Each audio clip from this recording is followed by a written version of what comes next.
Halo semua, jika Anda sudah mempelajari apa itu persamaan diferensial biasa, baik untuk orde 1, orde 2, ataupun lebih tinggi, maka kali ini saatnya kita mempelajari sistem persamaan diferensial.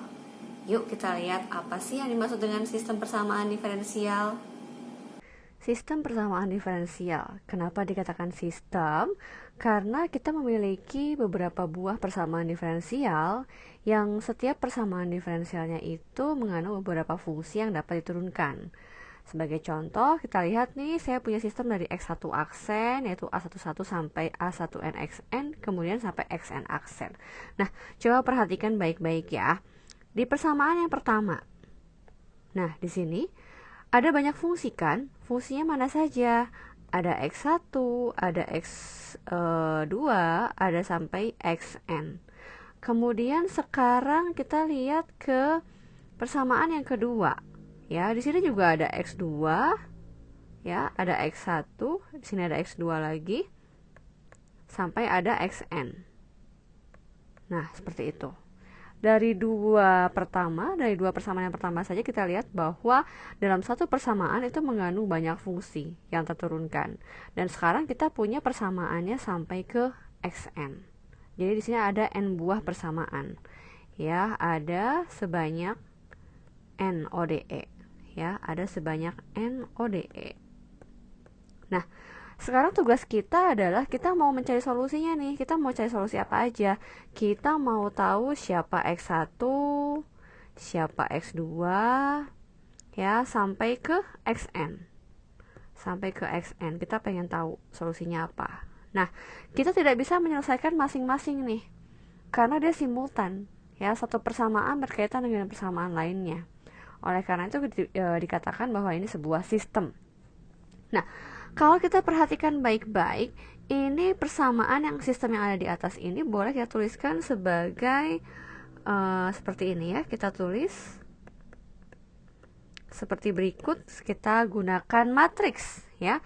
Saya bisa punya matriks yang isinya adalah katakanlah X1, X2 sampai ke Xn. Nah, seperti itu. Dan yang luas kiri ini adalah turunan, saya kasih nama aksen. Katakanlah X1 sampai Xn ini adalah fungsi yang bergantung pada variabel yang sama, yaitu T.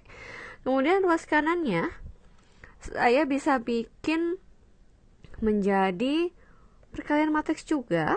Karena di luas kiri saya punya matriks yang isinya adalah matriks vektor, matriks kolom X1 sampai Xn. Maka saya buat juga untuk yang sebelah kanan ini dikalikan dengan X1, X2 sampai ke Xn. Kita belum isi matriks yang di tengah ya. Nah, matriks yang tengah ini adalah matriks koefisien A11 sampai A1N, kemudian AN1 sampai ANN adalah konstanta semua. Nah, ingat kembali mata kuliah aljabar linear, maka saya bisa mendatakan dalam bentuk perkalian matriks seperti ini, A11 ya, kemudian A12 yang berpadanan dengan X2, kemudian sampai pada akhirnya kita punya A1N ya, A1N yang berpadanan dengan fungsi Xn. Selanjutnya untuk di baris kedua kita punya koefisien untuk X1 adalah A21, untuk X2 kita punya A22, dan untuk Xn kita punya A2N ya, seperti itu. Untuk baris ketiga sama ya, ini sama, ada banyak kan, kita ada n buah persamaan ya. Nah, untuk yang terakhir, untuk Xn aksen saya punya koefisiennya adalah AN1, kemudian AN2, sampai pada akhirnya saya punya ANN. Nah, kalau kita lihat baik-baik nih, kalau kita punya n buah ODE, n buah persamaan, maka di sini kita punya ukuran matriks yang ukurannya itu adalah, ini ukurannya n kali 1.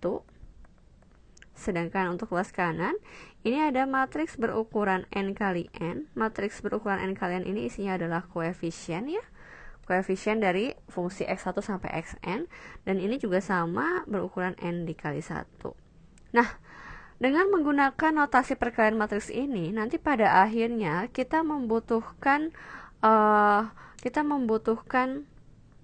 yang namanya eigenvalue ya, eigenvalue yang otomatis sepaket dengan eigenvektor. Nah, kedua ini adalah suatu kebutuhan untuk mencari solusi dari sistem persamaan diferensial, ya, eigenvalue dan eigenvektor. Bagaimana kita menggunakan eigenvalue dan eigenvektor untuk menyelesaikan masalah sistem persamaan diferensial? Itu